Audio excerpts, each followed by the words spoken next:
Hola, buenos días o buenas tardes, buenas noches, depende en qué momento están ustedes mirando este video. Gracias por permitirnos una vez más entrar hasta sus hogares. Hoy tenemos una predicación más, hoy avanzamos hasta el capítulo 21 del libro de los Hechos. Y pues gracias por las ofrendas que algunos hermanos han enviado, gracias por su fidelidad. Todo esto obviamente bendice a nuestros misioneros. Entonces les pedimos también que sigan orando por ellos. Y pues sigamos orando también por personas que tienen problemas de salud. Seguimos orando por Esmeralda de la Rocha y pidiendo a Dios pues que le recupere su salud. También seguir orando por Estefanía Tifis, nuestra nieta. Todavía tiene problemas de salud, entonces vamos a seguir orando por ella, por favor. Y también por nuestra hermana Lourdes Rodríguez, la esposa de nuestro hermano Francisco. Estamos orando por Elcita está a punto de dar a luz. No sé si para esta fecha ya sucedió o si no, hay que seguir orando porque pues que Dios le ayude, que su alumbramiento sea normal, que su bebé, que se va a llamar Lucas, nazca con bien, con salud. Y seguimos orando por cada una de las peticiones. Hay una hermana que se llama Eva García de Reynosa. Ella me mandó un mensaje de WhatsApp y me pidió que oráramos por un nieto suyo que se llama Eddie Santiago. Entonces, orar por él, seguir orando por él, por favor. Y el hermano Cifuentes y su familia de Musquis han estado batallando con los problemas del COVID. Y el hermano, primero estaba enferma nuestra hermana Mirna y sus niñas, y luego también Josué salió positivo. Entonces hay que orar por ellos, que Dios les recupere su salud. También de San Juan Chico, algunos hermanos allí han estado también ahora con problemas, pero gracias a Dios son jóvenes y se están recuperando. Estoy pensando en Kiko, estoy pensando en su esposa, Miriam, y estoy pensando en sus niñas también, que pues salieron también con problemas el coronavirus, pero que Dios les restaure su salud. Vamos a orar para comenzar este servicio y pues ustedes lo hacen en sus casas, sigan orando por cada una de las peticiones. Nuestro Dios, en el nombre de Jesucristo, te damos gracias porque una vez más nos permites tener usar este medio para llegar a la gente y que tu palabra hable al corazón, que los cantos puedan también traer gozo a nuestro espíritu, que podamos alabar y glorificar tu nombre. Señor, tú sabes cada una de las peticiones por las cuales hemos estado orando y pues queremos que tú nos des la respuesta conforme a tu plan, conforme a tu voluntad. Te pido por cada una de estas personas que he mencionado, que les he recordado a los hermanos. Y Señor, que pues tú te manifiestes en la vida de cada uno de ellos de una manera positiva, dándoles la salud, y pues que la gente pueda saber que fuiste tú, que has sido tú el que se ha manifestado. Gracias, Dios. Y ahora bendice este programa, bendice este video, y Señor, que la gente que escuche tu palabra pueda ser edificada, pueda ser retada, pueda ser animada a seguir en el camino tuyo. Te lo pedimos en el nombre de nuestro Salvador Jesucristo. Amén. Vamos a comenzar.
sal de la tierra, yo soy la sal de la tierra, sabor a Cristo te voy a dar. Yo soy la sal de la tierra, yo soy la sal de la tierra, yo soy la sal de la tierra, sabor a Cristo te voy a dar. Sal para dar sabor, sabor a cristiandad. Yo soy la sal de la tierra, sabor a Cristo te voy a dar. Sal para dar sabor, sabor a cristiandad. Yo soy la sal de la tierra, tierra sabor a Cristo te voy a dar.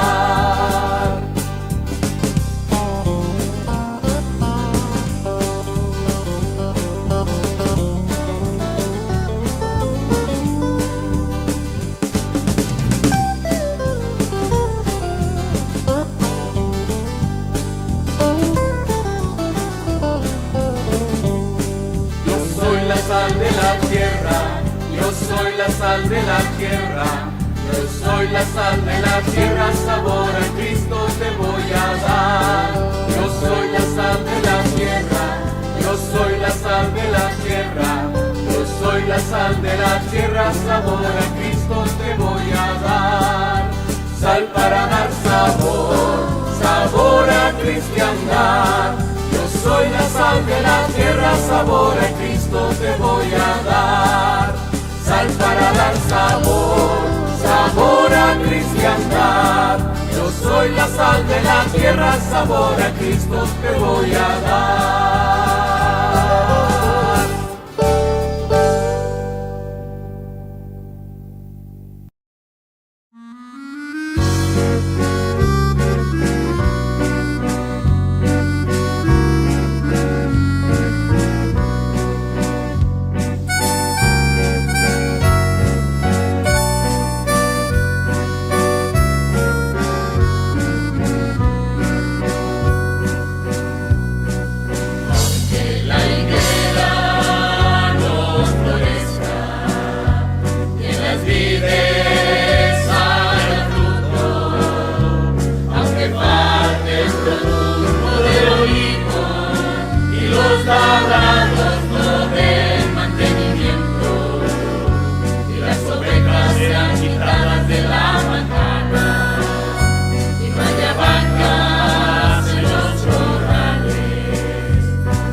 Santo es el Señor.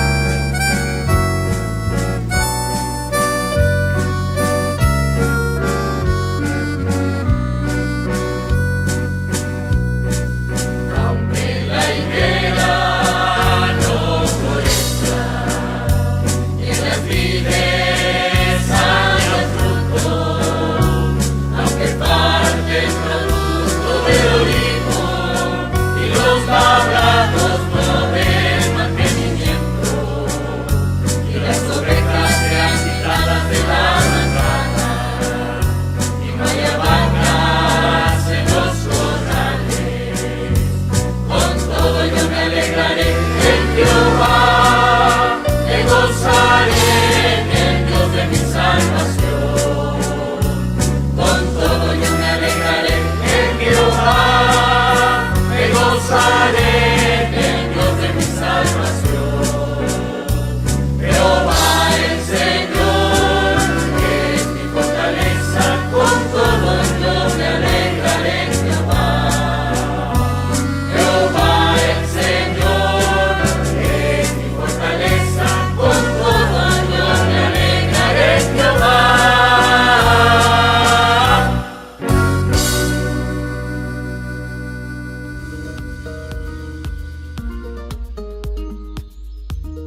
Bueno, pues vamos a comenzar. Estamos aquí con el capítulo 21 del libro de los Hechos. ¿Qué vimos en el capítulo 20? Les dije que el libro de los Hechos contiene 3 discursos que Pablo predicó específicamente para 3 grupos de personas. Obviamente Pablo predicó muchas cosas, pero hay 3 discursos dirigidos a 3 grupos específicos de personas. En el capítulo 13 tenemos uno para judíos. En el capítulo 17 tenemos uno para gentiles. Y en el capítulo 20, que fue el que consideramos la ocasión pasada, tenemos un discurso para la iglesia. Y de este discurso que Pablo dijo en Mileto, al despedirse de los creyentes de Éfeso, de ahí inferimos 10 preguntas sencillas. Ustedes pueden considerarlas al ver este video. Ahí van a estar apareciendo como repaso. Y si quieren recordar bien, pues le ponen pausa. Y entonces, de esa manera pueden recordar las preguntas. Ahora, ¿qué vamos a ver hoy en el capítulo 21? Nuestro mensaje de hoy lo vamos a basar en el verso 13, Hechos 21:13. Y vamos a enfocar el principio que dice, yo estoy dispuesto. Yo estoy dispuesto. Sí, pueden repetir conmigo, yo estoy dispuesto. Vamos a ver qué dice el verso 13. Entonces Pablo respondió, ¿qué hacéis llorando y quebrantándome el corazón? Porque yo estoy dispuesto no solo a ser atado, mas aún a morir en Jerusalén por el nombre del Señor Jesús. Entonces, basándonos en este versículo, tenemos 2 reflexiones muy sencillas. Número 1, ¿qué estás dispuesto a hacer por el nombre del Señor Jesús? ¿Qué estás dispuesto a hacer? Número 2, ¿por qué estás dispuesto? O sea, ¿por qué sí o por qué no? Depende de cuál sea la respuesta. ¿Por qué estás dispuesto? En Hechos capítulo 21, a partir del verso 27, vamos a ver que Pablo fue tomado prisionero. Todo el proceso ocupó 4 años de su vida. 2 años estuvo preso en Damasco, en Cesarea, perdón. 2 años en Cesarea y 2 años más en Roma. De hecho, les puse allí Hechos 24-27, donde dice, pero al cabo de 2 años recibió Félix por sucesor a Porcio Festo y queriendo congraciarse con los judíos, dejó preso a Pablo. Fue tomado preso, como ya les dije, desde el verso 27, capítulo 21, verso 27. Y acá al final del 24, todavía sigue preso. Han pasado 2 años. Después de ahí lo llevan a Roma y también allá estuvo 2 años preso. Dice en el 28:30, capítulo 28, versículo 30, que es el penúltimo versículo de todo el libro, dice, y Pablo permaneció 2 años enteros en una casa alquilada y recibía a todos los que a él venían. Ahora, Lucas, el evangelista, no nos dice nada en cuanto a la muerte del apóstol Pablo, pero por deducción de algunas de sus epístolas que él escribió y también de acuerdo a las creencias tradicionales, se piensa que Pablo fue liberado de su prisión en Roma y poco tiempo después nuevamente fue hecho prisionero, fue encarcelado para después sufrir el martirio bajo el gobierno del emperador Nerón.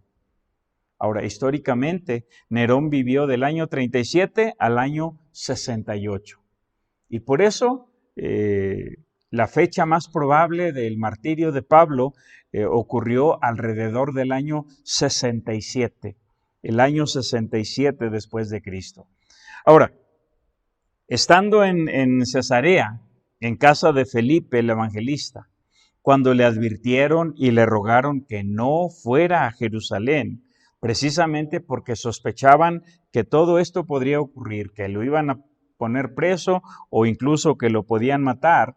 Fue ahí donde Pablo dijo las palabras que hemos leído en el versículo 13. Entonces Pablo respondiendo dijo: ¿qué hacéis llorando y quebrantándome el corazón? Porque yo estoy dispuesto no solo a ser atado, mas aún a morir en Jerusalén por el nombre del Señor Jesús. Entonces, enfoquemos la primera pregunta. ¿Qué estás dispuesto a hacer por el nombre del Señor Jesús? Y de esta pregunta surge otra. ¿Estás dispuesto a sufrir por Él? ¿Estás dispuesto a sufrir por Él? Pablo, hasta este momento, ha sufrido bastante por el nombre del Señor Jesús. Si recuerdan, les dije que fue en Macedonia donde escribió la segunda carta a los Corintios. Y en el capítulo 11, los versículos 24 y 27 al 27, escribió estas palabras que les dejé aquí escritas. De los judíos, 5 veces he recibido 40 azotes menos uno. 3 veces he sido azotado con varas. 1 vez apedreado. 3 veces he padecido naufragio. 1 noche y 1 día he estado como náufrago en alta mar. En caminos muchas veces, en peligros de ríos, peligros de ladrones, peligros de los de mi nación, peligros de los gentiles, peligros en la ciudad, peligros en el desierto, peligros en el mar, peligros entre falsos hermanos, en trabajo y fatiga, en muchos desvelos, en hambre y sed, en muchos ayunos, en frío y en desnudez. ¿Y saben cómo consideraba Pablo todos estos sufrimientos? Bueno, en la misma carta, segunda a los Corintios, pero en el capítulo 4, los versos 16 y 17, él dijo estas palabras: por tanto, no desmayamos. Antes, aunque nuestro hombre exterior se va desgastando, el interior, no obstante, se renueva de día en día, porque esta leve tribulación momentánea produce en nosotros un cada vez más excelente y eterno peso de gloria. ¿Cómo consideró todo su sufrimiento? Como una leve tribulación momentánea. ¿Y cuál fue la exhortación? No desmayamos, no desmayamos. Entonces, ¿estás dispuesto a sufrir por Él? Otra pregunta, ¿estás dispuesto a morir por Él? Pablo dijo: yo estoy dispuesto a ser azotado y aún a morir. ¿Estás dispuesto a morir por Él? Entonces Pablo respondió: ¿qué hacéis llorando y quebrantándome el corazón? Porque yo estoy dispuesto no solo a ser atado, mas aún a morir en Jerusalén por el nombre del Señor Jesús. ¿Estás dispuesto a morir?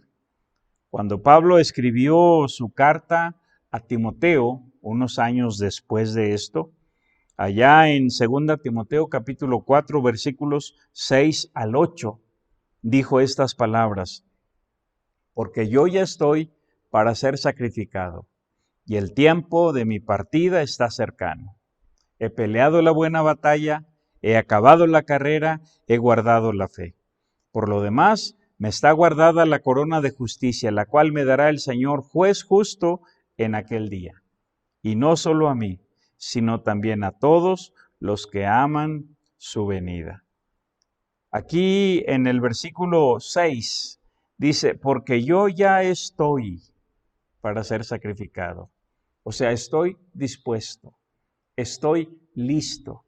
Es interesante saber que estas palabras Pablo las escribió precisamente cuando estaba en la cárcel y esperando la sentencia del emperador.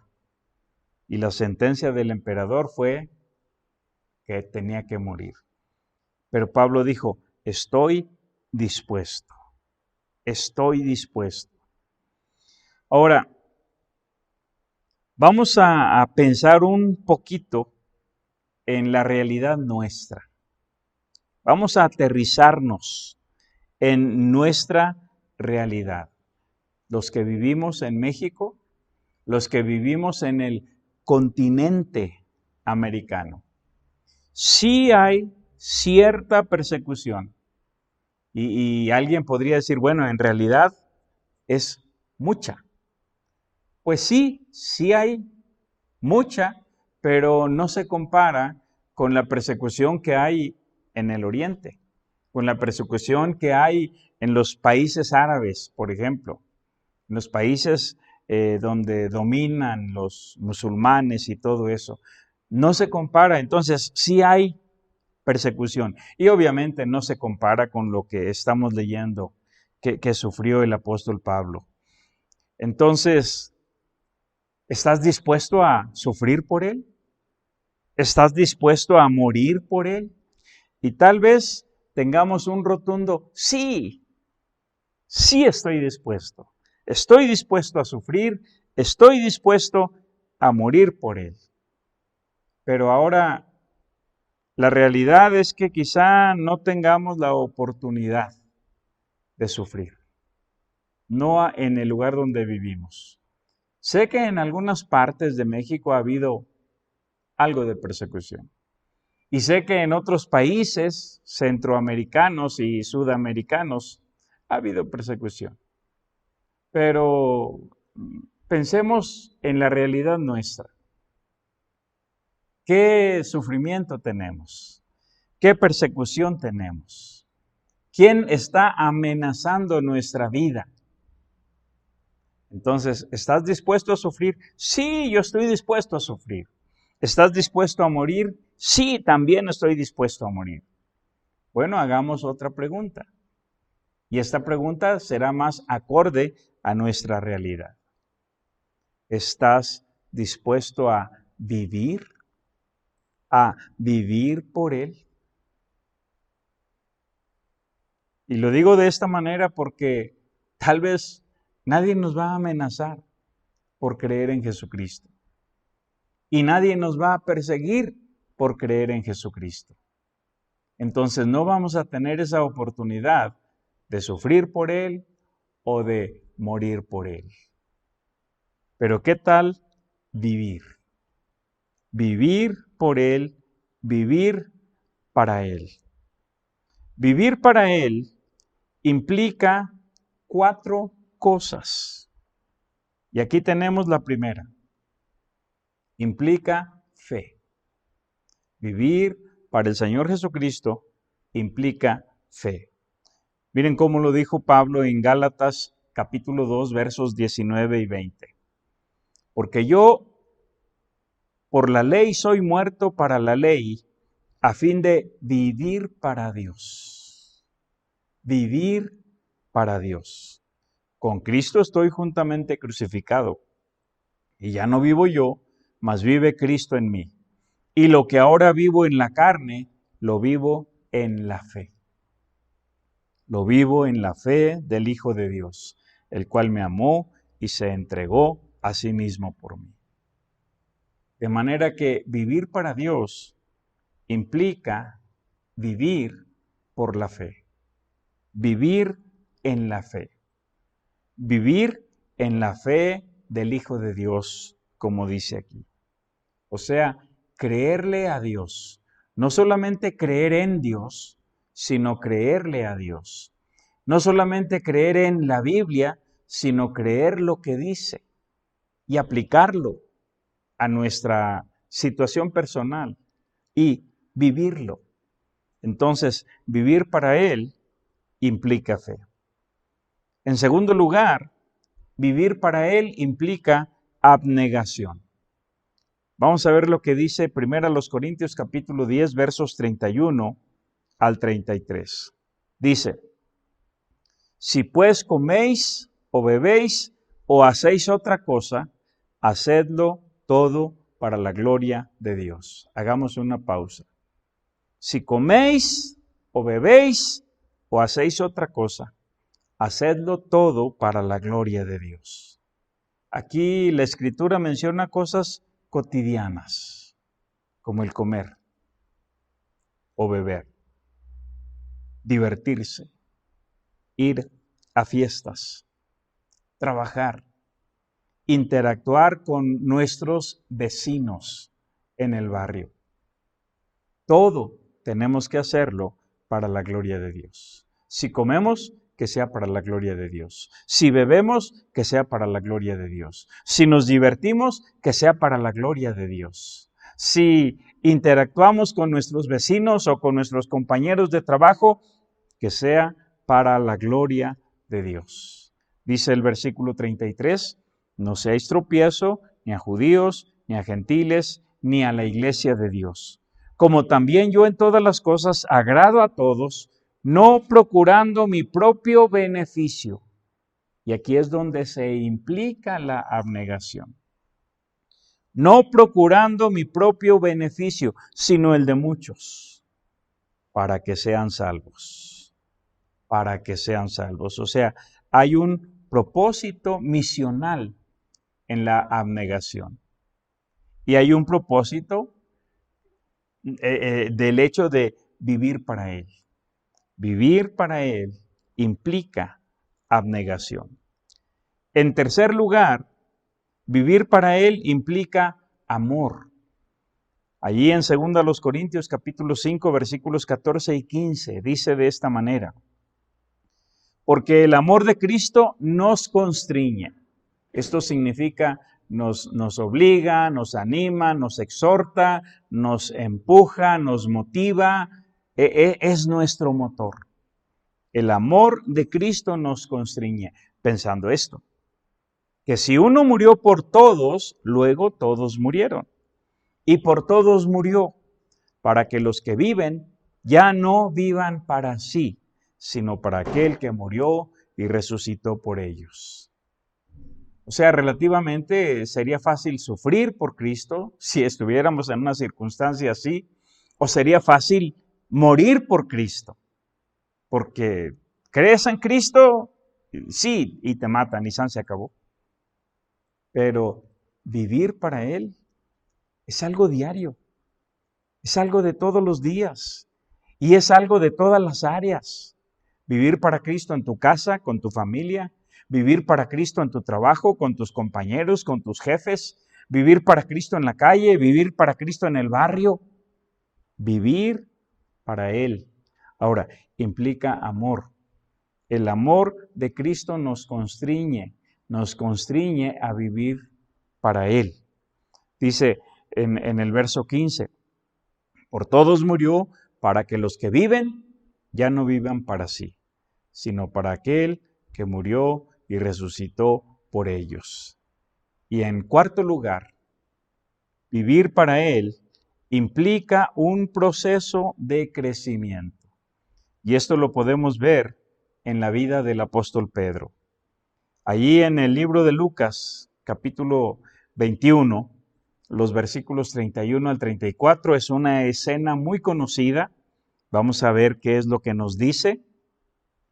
Dijo también el Señor: Simón, Simón, he aquí Satanás os ha pedido para zarandearos como a trigo. Pero yo he rogado por ti que tu fe no falte. Y tú, una vez vuelto, confirma a tus hermanos. Él le dijo: Señor, dispuesto estoy. Nuestro principio de hoy, ¿verdad? Estoy dispuesto.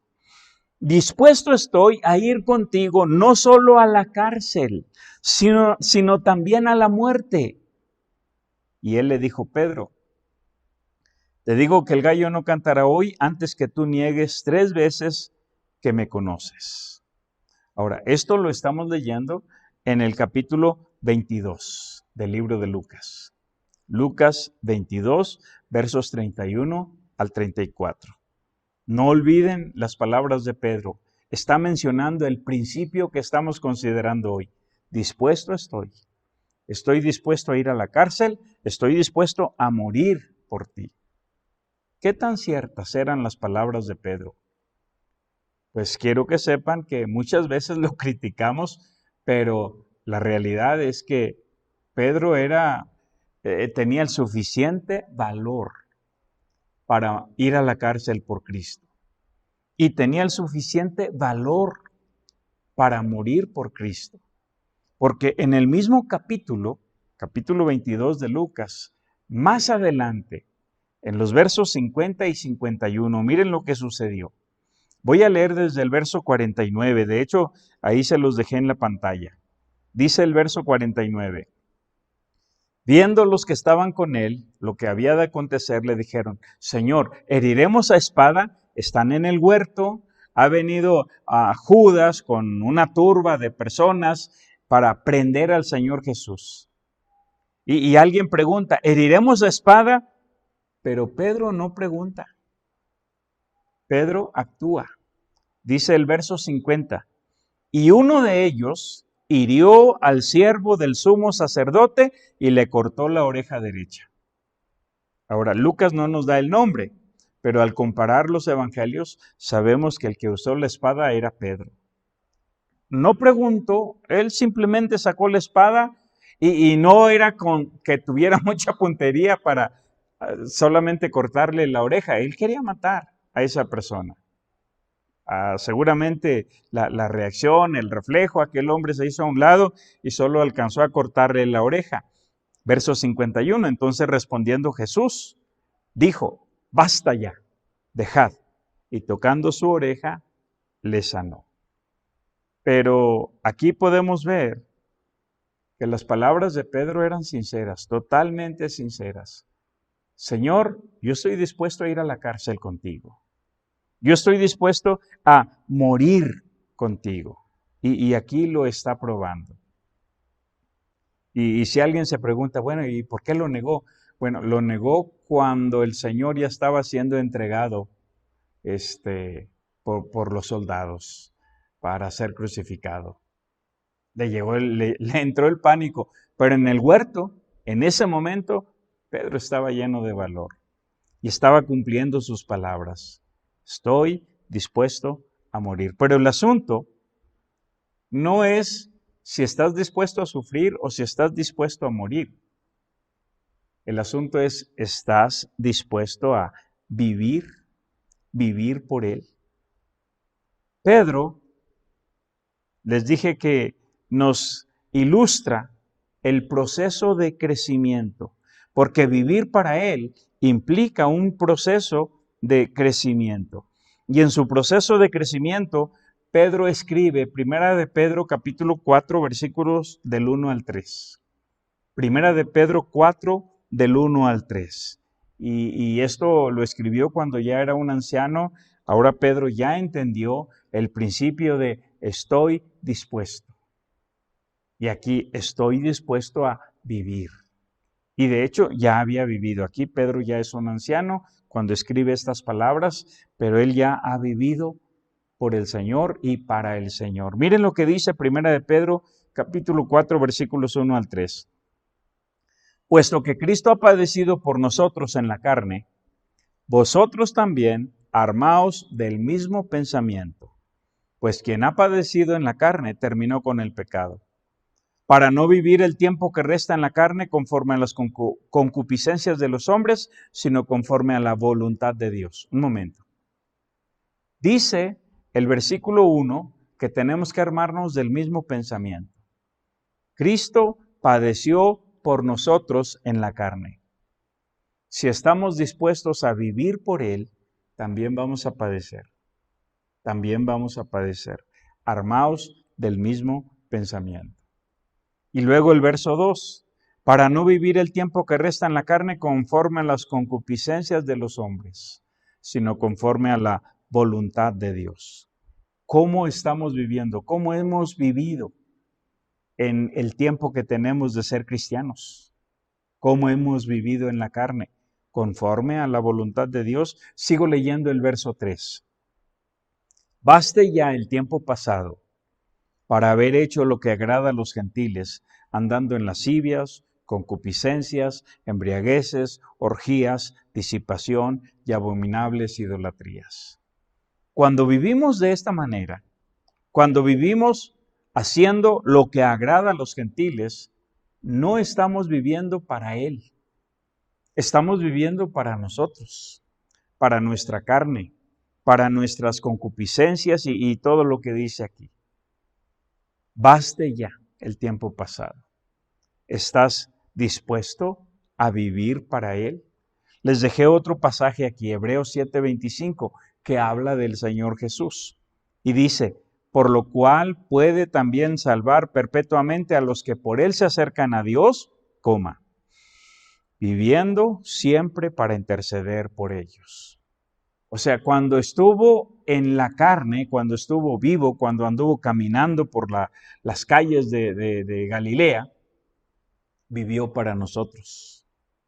Y ahora, después de morir y resucitar al tercer día, vive eternamente intercediendo por nosotros. O sea, cuando estuvo en la tierra, vivió por nosotros y ahora que está en el cielo, sigue viviendo para nosotros. Entonces, ¿estás tú dispuesto a vivir por Él? ¿Qué estás dispuesto a hacer? Esa fue la pregunta. Ahora, número 2. Son solamente 2 preguntas muy sencillas. La segunda pregunta es, ¿por qué estás dispuesto? Y obviamente aquí, ¿por qué sí o por qué no? ¿Por qué estás dispuesto? ¿Por qué sí o por qué no? Saber de dónde procede tu llamamiento ayudará en tu disposición.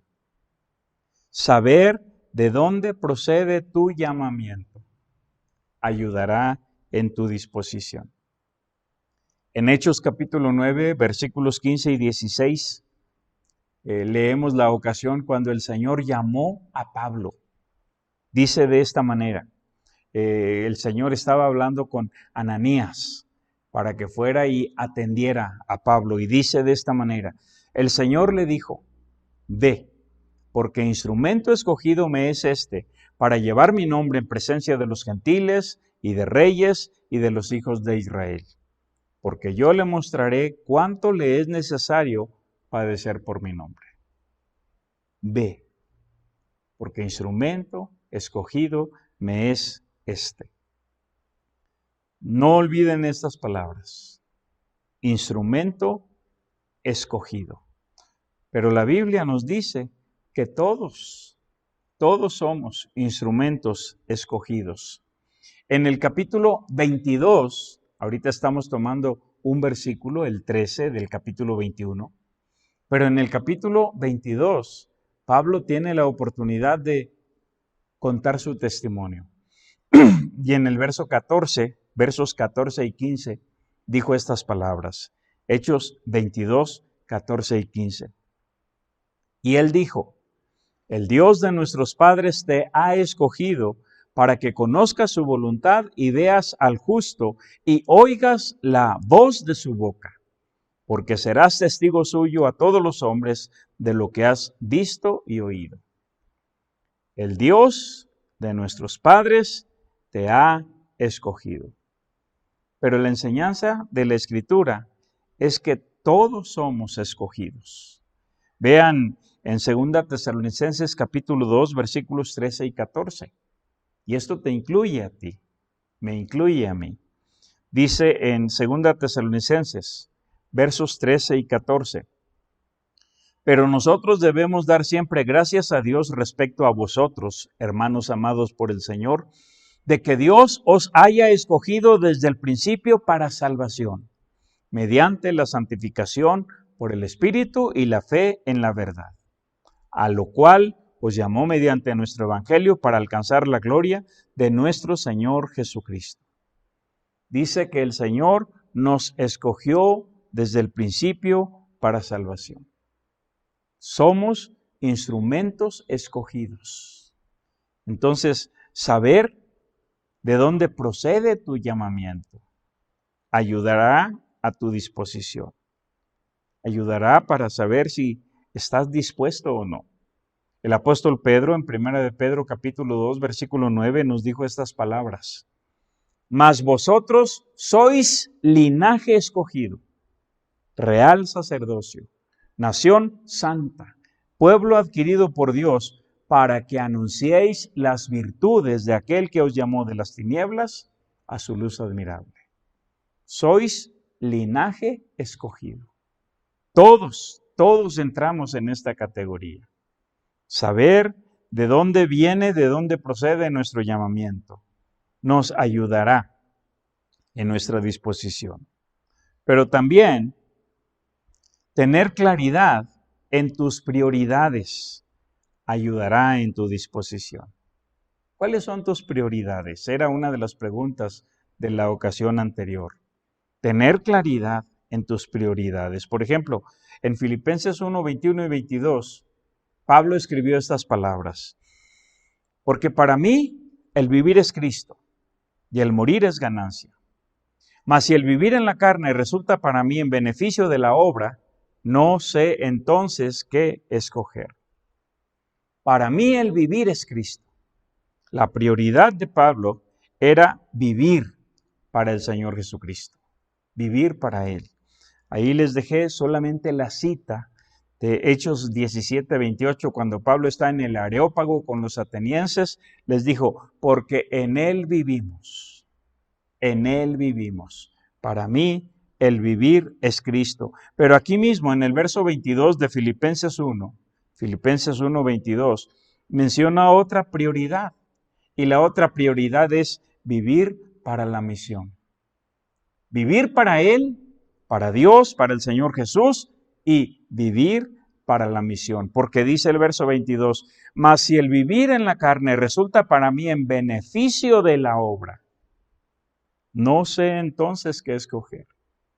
O sea, Pablo estaba dispuesto a morir e ir con el Señor Jesús o quedarse para beneficio de la obra.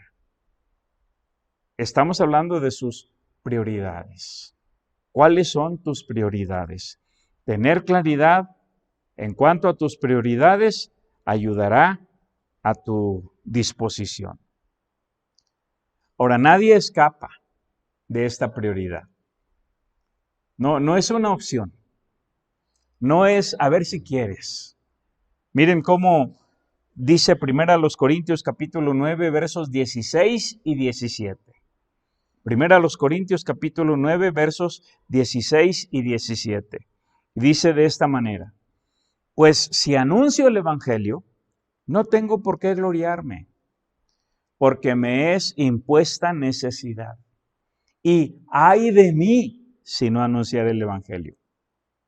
Por lo cual, si lo hago de buena voluntad, recompensa tendré. Pero si de mala voluntad, la comisión me ha sido encomendada. O sea, tengo que anunciar el evangelio. Dios me salvó para eso. ¿Puedo hacerlo de buena voluntad o de mala voluntad? ¿De buena gana o de mala gana? Como Jonás.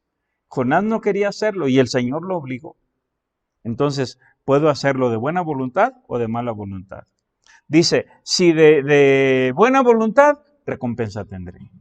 Hay una recompensa. Si de mala voluntad, la comisión me ha sido encomendada. O sea, de cualquier manera, tenemos que hacerlo. Ahora, lo que sigue allí es un mapa. Y en este mapa, lo que vamos a ver es brevemente el itinerario. O sea, aquí vamos a leer todo el capítulo y así terminamos la lección. Dice, comenzando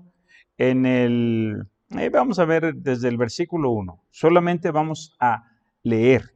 Y ahí en ese mapa, pues ustedes lo van a estar mirando siempre, porque no dejé el texto escrito en la pantalla.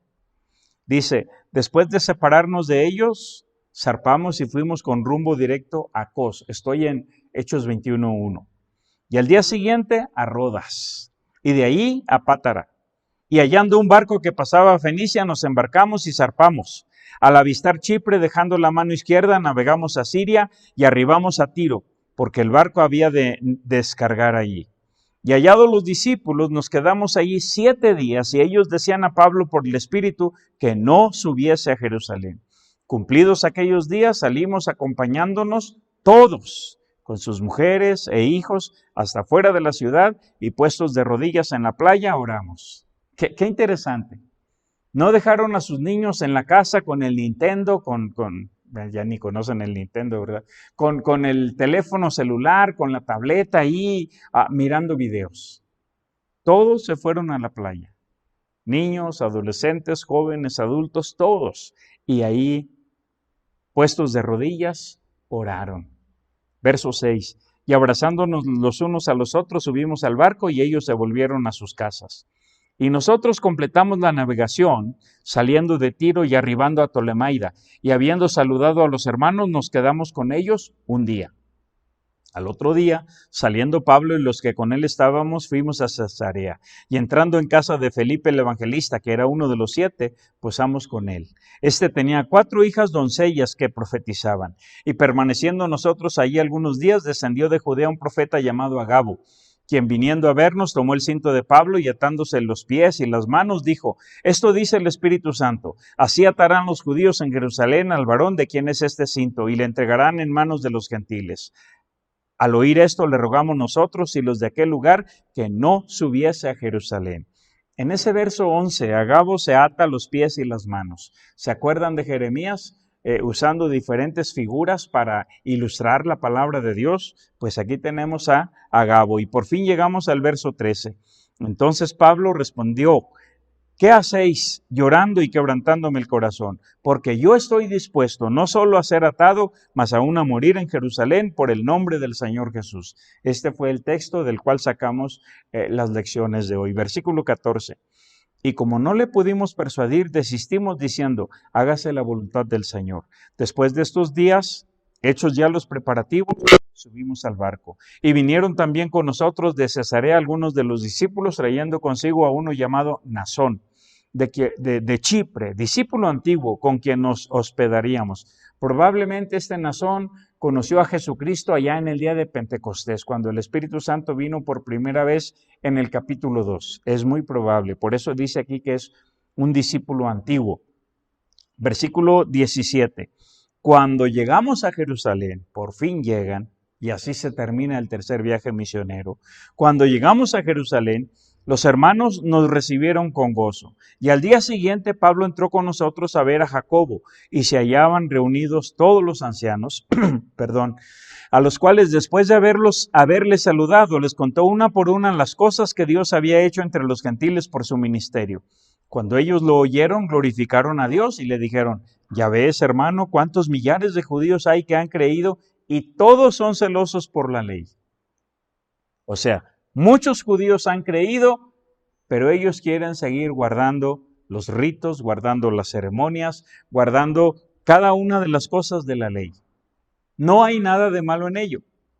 Todos son celosos por la ley. Verso 21. Pero se les ha informado en cuanto a ti, Pablo, que enseñas a todos los judíos que están entre los gentiles a apostatar de Moisés. Número 1, a apostatar de Moisés, diciéndoles que no circunciden a sus hijos ni observen las costumbres. ¿Qué hay pues? La multitud se reunirá de cierto porque oirán que has venido. De hecho, eran 3 acusaciones que tenían en este caso contra Pablo. Que apostataba de Moisés, que enseñaba a los judíos que vivían en el extranjero, que vivían entre los gentiles, que no circuncidaran a sus hijos, y también que hablaba contra el templo. Esas eran las acusaciones. Versículo 23. Haz pues esto que te decimos. Hay entre nosotros 4 hermanos que tienen obligación de cumplir voto. Tómalos contigo, purifícate con ellos y paga sus gastos para que se rasuren la cabeza, y todos comprenderán que no hay nada de lo que se les informa acerca de ti, sino que tú también andas ordenadamente guardando la ley. Ahora, aquí Pablo pudo haberse negado, pudo haber dicho que no, pero Pablo es sensible. A eso se refiere en 1 Corintios cuando dice: me he hecho a los judíos como judío, para que de todos modos salve a algunos. Verso 25. Pero en cuanto a los gentiles que han creído, nosotros les hemos escrito determinando que no guarden nada de esto, los gentiles. Solamente que se abstengan de lo sacrificado a los ídolos, de sangre, de ahogado y de fornicación. Esto lo vimos en Hechos 15. Verso 26. Entonces Pablo tomó consigo a aquellos hombres y al día siguiente, habiéndose purificado con ellos, entró en el templo para anunciar el cumplimiento de los días de la purificación, cuando había de presentarse la ofrenda por cada uno de ellos. Pero cuando estaban para cumplirse los 7 días, unos judíos de Asia, al verle en el templo, alborotaron a toda la multitud y le echaron mano. Aquí es donde le toman preso. Ahora, a partir de aquí, hasta que se termine todo el libro, capítulo 28, versículo 31, van a pasar 4 años. Pablo estará preso 2 años en Cesarea y 2 años en Roma. De eso tratan Hechos capítulo 21, verso 27 hasta el final. Lo que sucedió en esos 4 años y el encarcelamiento del apóstol Pablo. Verso 28. Dice, dando voces, varones israelitas, ayudad. Este es el hombre que por todas partes enseña a todos contra el pueblo, la ley y este lugar. Y además de esto ha metido a griegos en el templo, y eso era falso. Y ha profanado este santo lugar, porque antes habían visto con él en la ciudad a Trófimo de Éfeso, a quien pensaban que Pablo había metido en el templo. Así que toda la ciudad se conmovió y se agolpó el pueblo, y apoderándose de Pablo le arrastraron fuera del templo e inmediatamente cerraron las puertas. Y procurando ellos matarle, se le avisó al tribuno de la compañía que toda la ciudad de Jerusalén estaba alborotada. Este, tomando luego a soldados y centuriones, corrió a ellos. Y cuando ellos vieron al tribuno y a los soldados, dejaron de golpear a Pablo. Entonces, llegando el tribuno, le prendió y le mandó atar con 2 cadenas y preguntó quién era y qué había hecho. Pero entre la multitud, unos gritaban una cosa y otros otra. Y como no podía entender nada de cierto a causa del alboroto, le mandó llevar a la fortaleza. Aquí se trata de la fortaleza Antonia, aquella que Herodes mandó a construir en un lugar, en una esquina del templo. Y se dice que dentro de esa fortaleza también estaba el pretorio donde el Señor Jesús fue juzgado por Pilato. Ahora, sigo leyendo, verso 35. Al llegar a las gradas, aconteció que era llevado en peso por los soldados a causa de la violencia de la multitud, porque la muchedumbre del pueblo venía detrás gritando, ¡muera! Verso 37. Cuando comenzaron a meter a Pablo en la fortaleza, dijo al tribuno, ¿se me permite decirte algo? Y él dijo, ¿sabes griego? O sea, le habló en griego. ¿No eres tú aquel egipcio que levantó una sedición antes de estos días y sacó al desierto a los 4,000 sicarios? Entonces dijo Pablo, yo de cierto soy hombre judío de Tarso, ciudadano de una ciudad no insignificante, de Cilicia, pero te ruego que me permitas hablar al pueblo. Cuando él se lo permitió, Pablo, estando en pie en las gradas, hizo señal con la mano al pueblo. Y hecho gran silencio, habló en lengua hebrea diciendo. Y así se termina el capítulo 21. En el capítulo 22, entonces vamos a ver qué fue lo que les dijo. ¿Qué vimos en este capítulo 21? Tomamos solamente el versículo 13 y enfocamos el principio que dice, yo estoy dispuesto. Entonces Pablo respondió, ¿qué hacéis llorando y quebrantándome el corazón? Porque yo estoy dispuesto no solo a ser atado, mas aún a morir en Jerusalén, por el nombre del Señor Jesús. Y de este principio consideramos solamente 2 preguntas. ¿Qué estás dispuesto a hacer por el nombre del Señor Jesús? ¿Y por qué estás dispuesto? Y les dije, ¿por qué sí o por qué no? Y dijimos que relativamente es fácil decir que estamos dispuestos a sufrir o a morir. Y obviamente sin dudar de la sinceridad. Si tú lo piensas, tú lo dices en tu corazón, probablemente tú eres sincero. Y de verdad estás dispuesto a sufrir y estás dispuesto a morir por Él. Pero la verdadera pregunta es, ¿estás dispuesto a vivir? ¿A vivir por Él? Y entonces hablamos aquí de 4 cosas que se implican al vivir por Él. Número 1, vivir por Él implica fe. Gálatas 2:19 habla de vivir para Dios y el 2:20 habla de vivir en la fe del Hijo de Dios. Número 2, vivir para Él implica abnegación. Y en 1 Corintios capítulo 10, versos 31 al 33, Pablo habló de sacrificios personales, abnegación, por vivir para Él. Número 3, vivir para Él implica amor. Y en 2 Corintios capítulo 5, versículos 14 y 15, vimos que el amor de Cristo nos constriñe. Esa es la clave para vivir para Él. Y número 4, vivir para Él implica un proceso de crecimiento. Y eso lo vimos en la vida de Pedro. Cuando Pedro dijo, estoy dispuesto a ir a la cárcel y a morir, andaba en sus años 20. Era un jovencito. No sé, 25, 29, pónganle, pero andaba en sus años 20. Y fue creciendo, fue madurando. Siempre estuvo dispuesto a sufrir para Él, a sufrir por Él y a morir por Él. Pero lo más difícil es vivir para Él. Vivir para Él en tu casa, con tu familia, con tu esposa, con tus hijos. Vivir para Él en tu barrio. Vivir para Él entre tus familiares. Vivir para Él en tu trabajo. Vivir para Él en todo lugar. Eso es lo difícil. Aprendamos a vivir para Él. Júntate con tu esposo, con tu esposa, con tus hijos y pídanle al Señor, Señor, yo quiero vivir para ti. Enséñame cómo. Que Dios les bendiga.